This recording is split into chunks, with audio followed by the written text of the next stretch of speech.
I'm Debbie. And I'm Allison. And we're the Poltergals.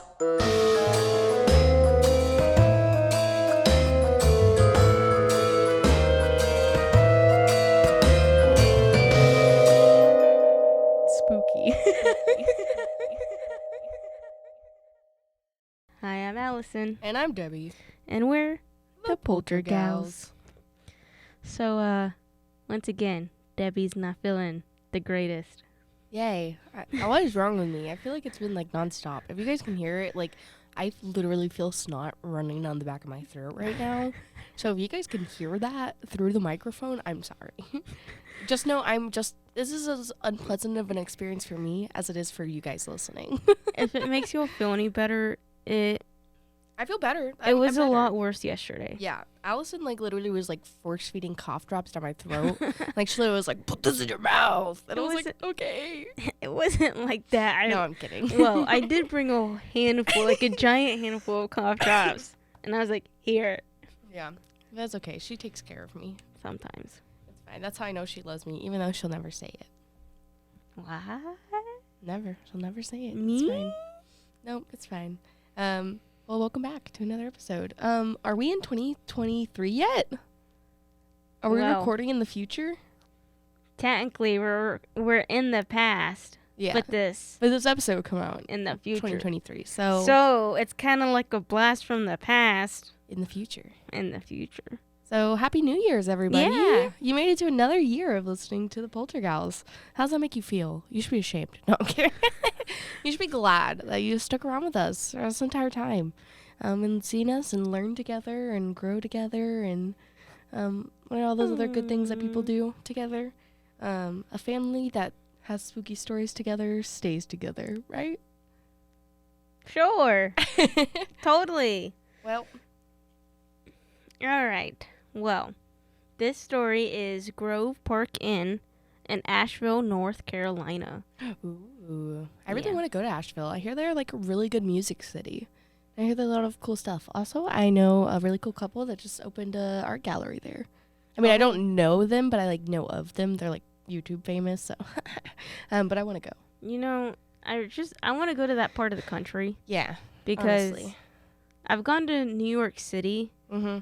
But outside of that, I've never been to East Coast. Oh my gosh, Allison, I'll have to show you my vision board. We're on it. I made a vision board, and I put two little ghosts on it. I put like a little airplane by us, and like it's real cute. Yeah, so it'll be good. I think that's kind of. I know last episode you asked me my New Year's resolution. Mm-hmm. I think I really want it just for us to be able to travel to like spooky stuff that's not in Texas. Yeah, I think that'd be cool. And I mean, if you guys caught my newest reel going to San Antonio, that's what I did for Christmas break. How was your Christmas, Allison? It was a lot. A lot. Yeah. Family is a lot. I understand that. It was a lot. Man, so much family. And then I found out my Uncle Mario was eating my Nana's rice. Oof. I don't like the way that sounds. My uncle was eating my Nana's rice? What does rice stand for? Is that a euphemism for something? No. She makes the best rice. And let me tell you. No one eats my Nana's rice except for us. And then he goes over and takes a picture of Nana's rice, like a plate full of rice, and then sends it to my brother. Oh, great. And then my brother shows me, ooh. You got angry? And so, yeah, and then I go over and I call my Nana, and my Uncle Mario's there, and he's just sitting there laughing because my Nana gets mad at him. Allison, your family is hilarious. All right, well, let's go ahead and get into the episode. I feel like this has been a long intro, but we have a lot to talk about, and we're really excited to be in 2023, so. Okay. Allison, let's get started. So, ooh. Ooh. Ooh. Ooh. Since its opening in 1913, the Omni Grove Park Inn, located in Asheville, North Carolina, has been one of the country's most celebrated resorts. Listed on the National Register of Historic Places, the spectacular holiday destination has hosted countless luminaries. I don't know why I decided to put big words in there. Like, I read it, and then I'm like, oh, yeah, that sounds fancy. That's what I want to be called in the future. I want people to, like, look back and be like, wow, Debbie, she was such a luminary. That'd be, like, so bougie.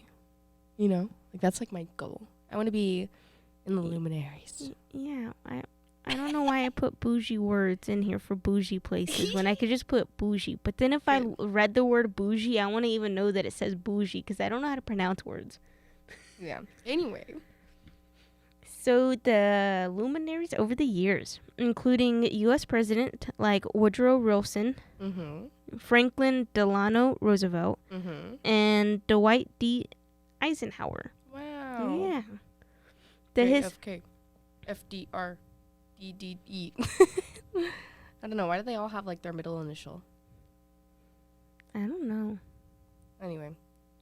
That is a great question. I think it's just because they're so fancy, they add their middle initial, you know?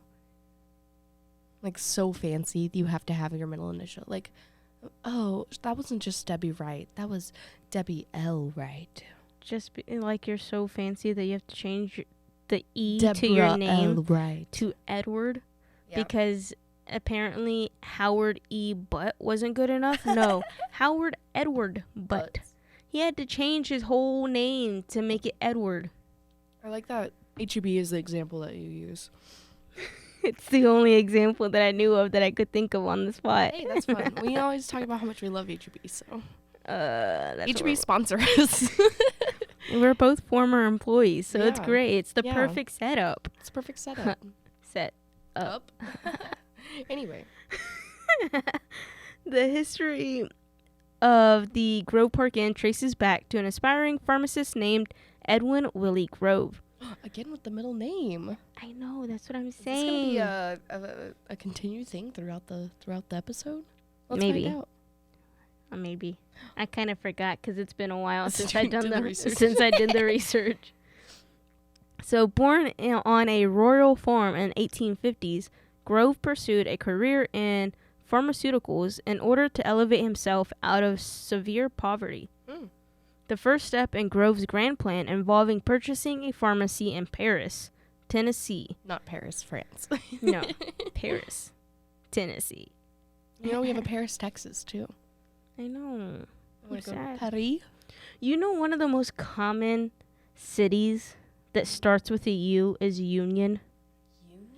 Union. I would never have thought about that. I don't know why the first thing came to my head is like Eustace, but that's really No, E. it's like it's Union and then something else.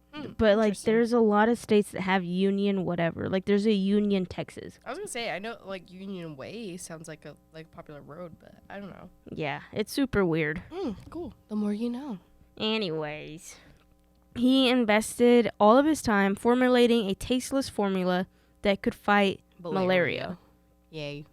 Grove had created a beverage that he called Grove's Tasteless Chill Tonic. Chill tonic. That's I didn't know he was chill like that. so dumb. That was... Anyway. After several years of experimentation, which purportedly relieved the symptoms of the disease almost immediately. Wow. His tonic became an overnight success, becoming a household name after the contemporary concoctions like Coca-Cola. Coca-Cola had real cocaine in it. Yeah. Well, but wasn't it also supposed to be like a... Yeah. I mean, I think all sodas started out like tonics. I mean, we literally have Dr. Pepper here, and it was started by a doctor. Like, these are all pharmacists that were like, what can I make to cure this? And then Coca-Cola, they're like, hey, it's a good pain reliever. It tastes good. It makes you feel better. Here you go. Take some cocaine. It's literally... it's so dumb. Yeah. Grove had even managed to sell about 1.5 million bottles of his tonic over the course of 2 decades, that's crazy, amassing a great fortune in the process. It was around this time that Grove first discovered Asheville, often ill with bronchitis. Me too.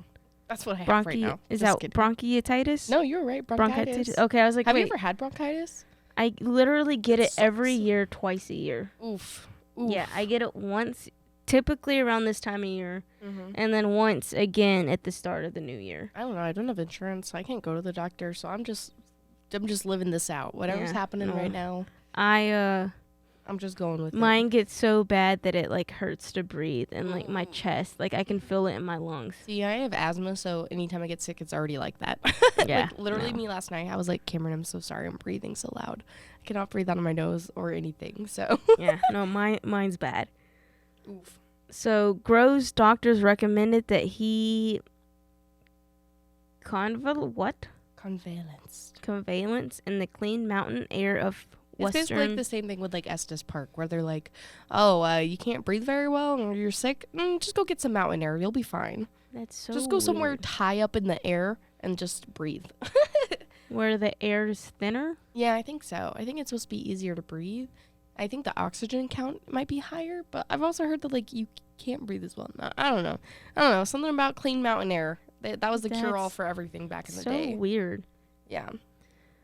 He at some point stumbled upon Asheville and quickly fell in love with it. Yeah. Despite his poor health, Grove continued to push himself to create bigger and better pharmaceutical inventions. He traveled the nation looking for new business partners, as well as novel sources of inspiration. On a trip to Detroit, Grove encountered a like-minded soul named Fred. The men formed a strong friendship that lasted over the years. A strong friendship in quotation marks. Exactly. They were just friends back in the day. Just friends. Duh. Don't Come worry on. about it.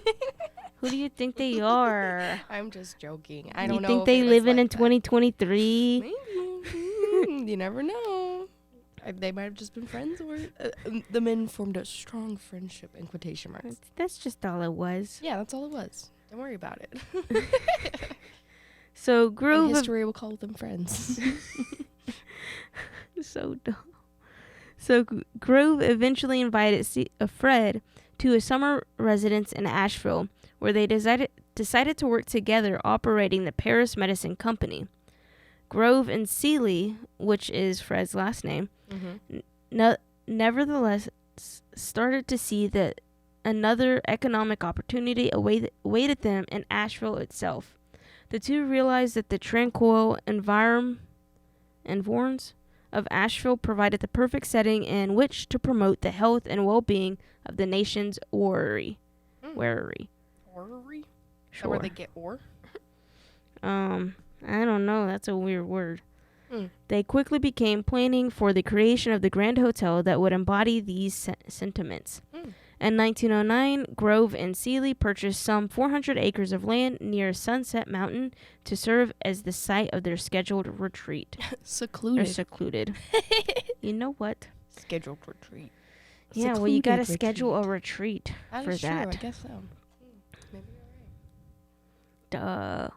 Because we can't just leave right now for a retreat. That's how you lose a job. Right. Grove and Seeley then began to construct their mountainside hotel not long after that.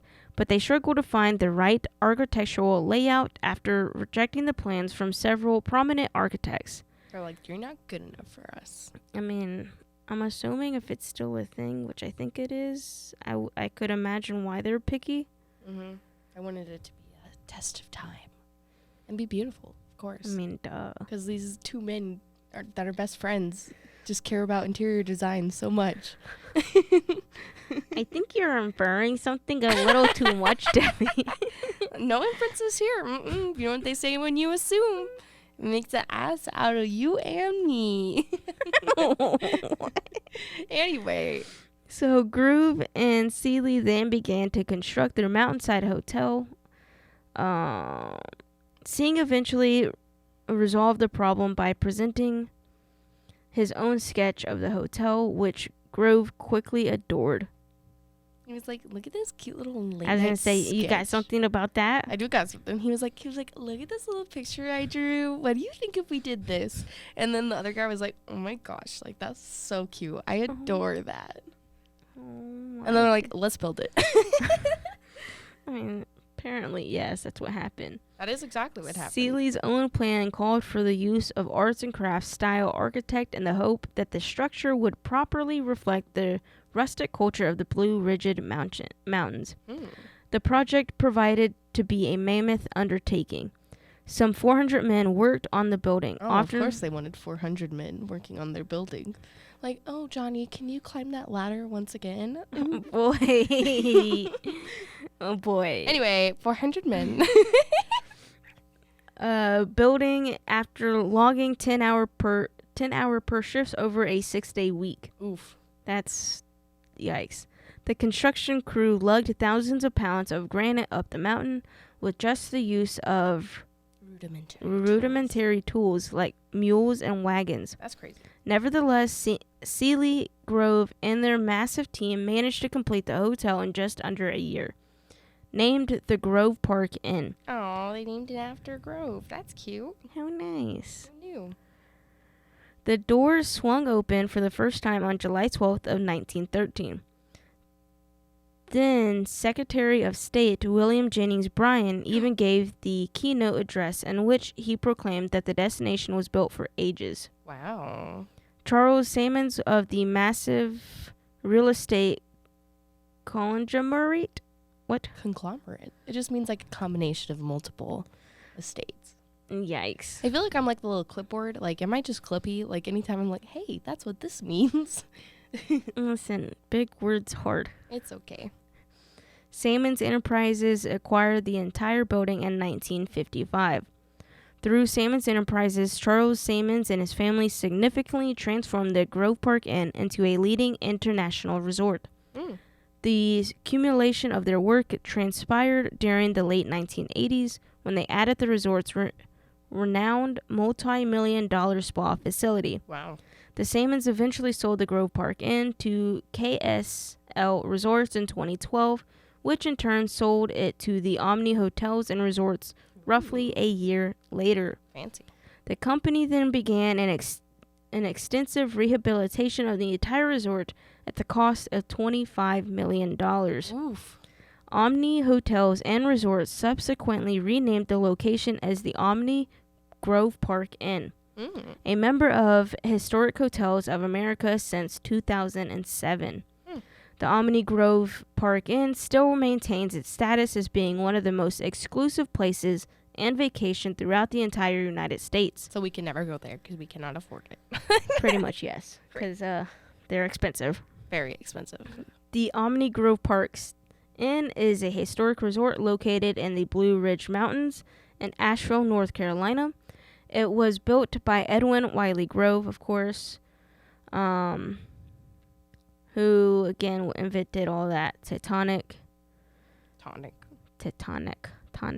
whatever. Tectonic is like the plates of the earth. Yeah, tectonic. Just tonic is what you drink. No, tectonic. Okay. Tectonic. Mm-hmm. The inn was used for some unusual purposes. During World War II, it was utilized as an intermittent center for Axis diplomats. Ooh. Later in the war, it was used by the U.S. Navy as a rest and rehabilitation center for returning soldiers. Interesting.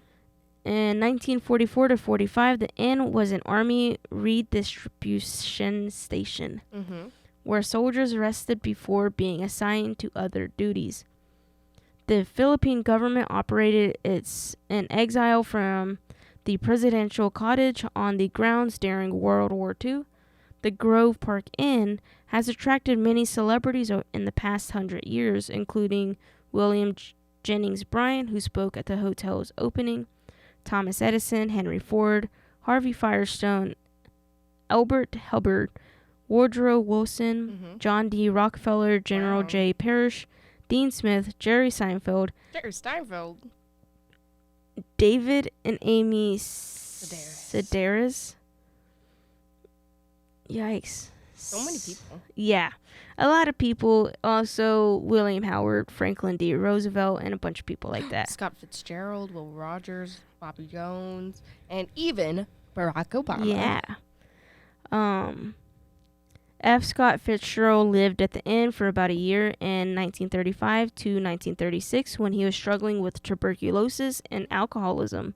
Everybody had tuberculosis back then. Yeah. And alcoholism, so. His wife, Zelda, was institutionalized with schizophrenia in a Asheville hospital. Mementos? Mementos? Sure. That's too much. Of the Grove Park Inn's past are found throughout the public areas. Photographs of former notable guests hang in one corridor, and empty bottles of tasteless chill tonic and early menus are on display in glass cases. That's cool. Also in evidence is the 8-foot-tall clock made by the Roarcraft shop for the inn. With its hand-hammered face and oversized hardware, the clock may well be one of the most important objects to come out of the Roarcraft shops. Interesting. The Grove Park Inn provides great activities, including horse-drawn carriage rides, an 18-hole golf course, 9 tennis courts, and a fully equipped sports center, as well as a nightclub and 8 gift shops. Ooh. The most appealing guest activities at the Grove Park Inn may be the simplest ones: a meditation before a blazing fire, or a post-dinner conversation in a mission rocker on the porch. Aw, this place seems so romantic and fancy, even though it was used like in World War II, which is kind of weird, but that's where maybe our hauntings will come in. All the good stuff comes from it. And again, it was in the 1800s, so that's when the good things happen. All the good and spooky things. Actually, well, just kidding. It was the 1900s. It started in 1913, but that's still early enough. But yeah, wow, this place seems super nice and sweet. I guess we'll see what happens when we get into the hauntings. But first, you know what time it is. Commercial break.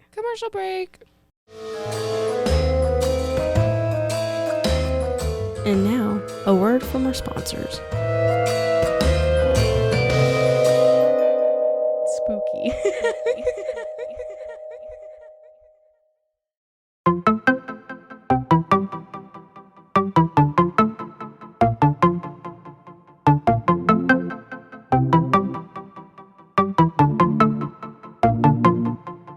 Welcome to One Star Rewind, a new podcast about those dreaded one-star reviews that every business owner hates to receive, but yet every customer loves to read. During this podcast, we will peel back that one-star review to better understand how it happened, when it happened, and what the business owner is doing after receiving that one-star review. This podcast will be about love, hate, and laughter. On One Star Rewind, we will meet with real business owners who will tell their stories and how they do rely on reviews for their business.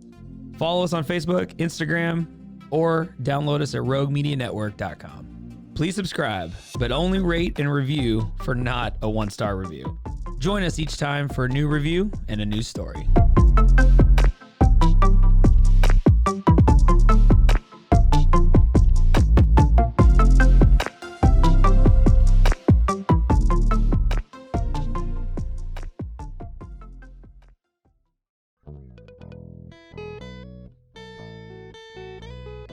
Hi, this is Sarah. And I'm Carter. And this is Some of Our Thoughts. We're two Southern sommeliers, and we want to share everything we love and know about wine. We started hanging out during quarantine and cooking and drinking and listening to music, and we just thought this would be a great way to bring everything we know to you guys. We will make wine knowledge and food pairings easy and approachable. So put on your favorite vinyl, grab your favorite glass of wine, tune into our show, and let's have some fun. Wine and vinyl. So check us out on roguemedianetwork.com or wherever you get your favorite podcast. We'll be talking about a lot.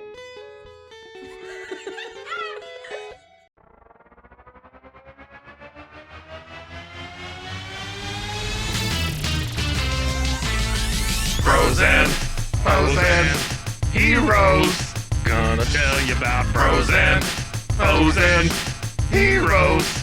Gonna tell you about. Hey, I'm Zach. And I'm Mike. And we have a fantastic new podcast to tell you about. Bros, Foes, and Heroes. It's the two of us looking into the world of comics, breaking down some characters that you may have never heard of, and some that are just absolutely ridiculous. Yeah, so Zach comes up with a character each time, and I go into it just completely blind.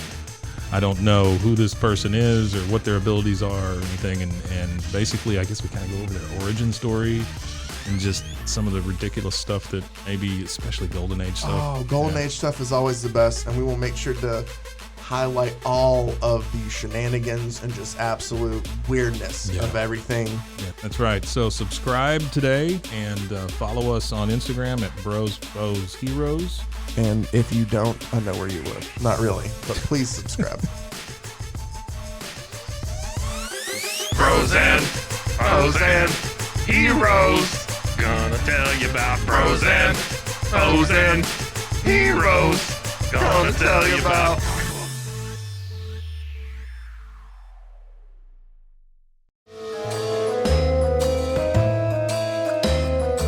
And now, back to the show. Spooky. And we're back. So you know what time it is. It's time to get into the hauntings. Actually, no, it's 2:35. Oh, well. Just like last time. Wait, was it 2:35 I'm pretty last time? sure. Whoa, Or that's weird. or something like that. We record about the same time, so I mean, it's almost like we have a schedule. We're actually recording a day early this week, because my No Waco guest bailed on me, so it's so fine. sad. But you know what? We're being productive, so yeah, it's we're okay. being productive. So Allison, you're gonna love this. So this is the story of the Pink Lady. Oh. She's not white. She's Thank not in God. white. This is not a woman in white story, Maybe guys. she accidentally washed her stuff with something with red. She was bleaching. Therefore, Yeah, it became pink. Good. Okay. So this is the story of the Pink Lady. As we mentioned earlier, although there have been several celebrity guests and U.S. staying here, there was one guest particularly famous to many of Asheville's residents. And to this day, she is still staying there. While her name remains unknown to this day, she has long just been known as the Pink Lady, and she answers to the Pink Lady. So, legend has it that the woman was wearing a pink gown at the time of her death. She apparently died from injuries that she sustained from falling from the balcony. So, yes, As she could have we- been wearing Yeah, white. she could have been wearing white and maybe just bloodstained. It didn't wash out all the way. Or she was just wearing a pink dress. Who knows? But also, what was up with all these people falling from balconies, falling downstairs, getting blasted out of windows? Exactly. I think She I just think had it's the- because they didn't have proper OSHA certifications. You know, like now they're like, oh, the railing height needs to be this high. Back in the day, they didn't have that. They're like, that railing looks safe enough. Was I it mean, safe? No. Clearly not. If people are getting blasted out of windows and breaking ankles. Well, I mean, in this situation, it was very unclear of whether it was an accident, suicide, or even maybe a murder. Oh. Yeah, so for the next 75 years, many hotel guests and staff members have told plenty of stories about the Pink Lady and her hauntings. I don't know if it says on here, but in one of the things I was reading, she likes to tickle people's feet. And I was like, why? Well, I've heard that apparently depending on where you are and how you're raised, there's some superstition. Did you spill some 7-Up? Yeah, it just came out my mouth. Just straight out my mouth. Anyway, what were you saying? So in some cultures, if you sleep with your feet towards the door, it's kind of like you inviting the spirits to pull you from your bed, like pull you by the ankles and out the door. Well, this lady, she's a more good ghost. So she's not gonna spook you. She's not gonna tear you out of your bed. Like I said, I think she's just a little prankster. So there have been various stories that have connected the Pink Lady's death. But none of them have ever actually been confirmed. Like I said, was it a suicide? Was it a murder? Was it an accident? We'll never know. One story told was actually of the woman who was visiting a man she carried an affair with. So we're starting with scandal. Word had it that after the man ended the affair, the woman then committed suicide by jumping from the balcony. Another story concluded that a young woman had accidentally slipped and fell to her death. Maybe after one too many bubbly bottles. Oh. Interesting. However, she died, and it may have been and no one really knows what it is. So she actually died in the early 1920s, like right after they opened. And there's been a long string of hauntings and paranormal activities that have occurred since then. And actually that still happened to this day. So people like immediately remember like, this lady died and then weird stuff started happening. Interesting. It's said that the pink lady, again, as I mentioned, is more of a good-natured ghost compared to sun spirits that typically haunt hotels and abandoned buildings. But we've also talked about, like in the past where we're like, if people like a place they're staying, they're just going to stay there. And I mean, this place seems kind of fancy. So, like, I would want to stay there too. Have you tried the AI thing? No, I have not. So there's this AI thing on TikTok, AI manga. That I sent you the TikTok. Yeah. So apparently if you use People are using it to ghost hunt. Yeah, it's a ghost hunt, which is kind of cool. Maybe we can do that. Since you sent that to me, it's like every post is that. Every single one of them, I'm like, okay, I get it. Ghosties. Well, this ghostie is beautiful. She's a little pink lady. And she, like I said, is a practical joker. So that's fun. So these pranks include lights being turned on and off without anyone touching the light switch, air conditioners switching on and off. I think she's just a little chilly. Doors opening and closing when no one is coming in and out. And she may also have a strange habit, as I mentioned earlier, of tickling people's feet. Tickling the feet of sleeping guests. She just wants to tickle you. So dumb. Tickle me, Ghost Mommy. I love her. No. We're bringing back Ghost Mommy. No. Some guests with children actually recalled saying that the woman in pink was seen playing with them and having fun. And then when it came to check out, one guest actually told a staff member to pass along the message to the lady wearing pink whenever they were leaving. And they're like, ma'am, that's a ghost. Speaking of bringing back stuff. Yeah. This episode is just random of, By the way, I found in one of those books by Lone Pine Publishing. Shout out Lone Pine Publishing. Yeah. We love you. They talk about Sally. That you remember the Sally story with the doctor? Yeah. Yeah. They talk about it. Wow. And I'm like, spooky. We love all the Sallys, Billy and Sallys in the world. Also, we literally talked about the Sally house, which was not about Sally the ghost, who we have named Sally. Anybody that doesn't know, Billy and Sally's are any unnamed children that have passed away that are now ghosts. Yeah. And if you don't know that, then you better go watch some of our older episodes, because duh. Yeah, no. That's where all the funny, stupid, when we first started. When we have so many inside jokes over like the last year of Poltergals. We're sorry. Okay, back to the story. So this is the story of room 554. Or, sorry, 545. Yeah. 545. 545, okay? So, as we mentioned in some class, some rooms have more activity than others. Okay. At this end, Stanley. it's 545. Yeah, that's what I was thinking, Mr. Stanley. So it's actually said that the pink lady may have stayed in room 545, or that was the one that she fell off the balcony, or at the time of her death. This room had a balcony, which could have been the one that she fell from. Legend has it that her spirit lives here in the room, and when she is not wandering the halls or the hotel grounds. So she's most active here. If you're planning on staying at the place, you might not actually be able to snag it because it gets booked up so close. If you're close to it, you may get a chance to see her or anywhere in the hotel. And then like the people that have stayed in room 545 in the past have reported feeling cold spots in the room. But then other people who have stayed on the same floor have reported feeling the same thing. So it might just be like the full floor, but more specifically, again, the bedroom, even though it's the most haunted and you probably can't get it because it's booked up. Others have seen a woman shrouded in pink mist in the hallways on some days. When the hotel was closed for repairs and renovations in around the 1950s, one of the workers started feeling quite uncomfortable when he was getting close to room 545.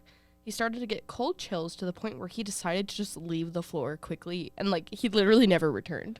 He was like, Nothing. I'm getting weird vibes. I'm not gonna go near this room, and just left. So instead, he actually sent some of the other crew members up there to finish the job and get done. he was like, I'm not gonna go up there, but can you guys like go finish this real fast so we can freaking leave this creepy place? He's like, I'm done. Bye. Yeah. Have fun. I'm gonna sit here and look pretty. Yeah, exactly. But it wasn't until around the 1990s when paranormal investigators were finally able to check out what all the hubbub was about. During this time, they interviewed over 50 people and were actually able to get enough evidence to prove that the Pink Lady herself was in fact real. And she is a fixture of the hotel even to this day. Aww. So yeah, if you guys are looking for a nice way to get around and go see something, go to the Grove Park Inn and meet the Pink Lady. Not the woman in white. Thank God. Or maybe she just washed her laundry with a red sock. Don't you know you don't I say that and yet I wash my stuff with colors. Wow. I know. I don't separate my laundry either. Neither do I. I literally I'm Neither like does the lady in pink. clearly we've learned Clearly. nothing since we've invented washing machines. I know. Washing machines. Washing machines. Washing machines. But yeah, so that's all for this episode. Again, we wanted to get into the new year. We want to talk about parties. We want to talk about a cool place to go with a nice little ghost mommy who's not spooky. Yeah. And we just, we wanted to give you guys another good one because sometimes we feel like, again, we get bogged down by sad boys. And this one's not a sad boy. This is a party hardy good girl. I mean, it could be a little sad if she did commit suicide, but maybe. I mean, maybe not. we may never Slew know. or slide. Trigger warning. Anyway, thank you guys for listening to another episode of the Poltergals. Welcome to 2023. And that's all for this episode. Bye. Bye. You've been listening to The Poltergals. A Rogue Media Network podcast.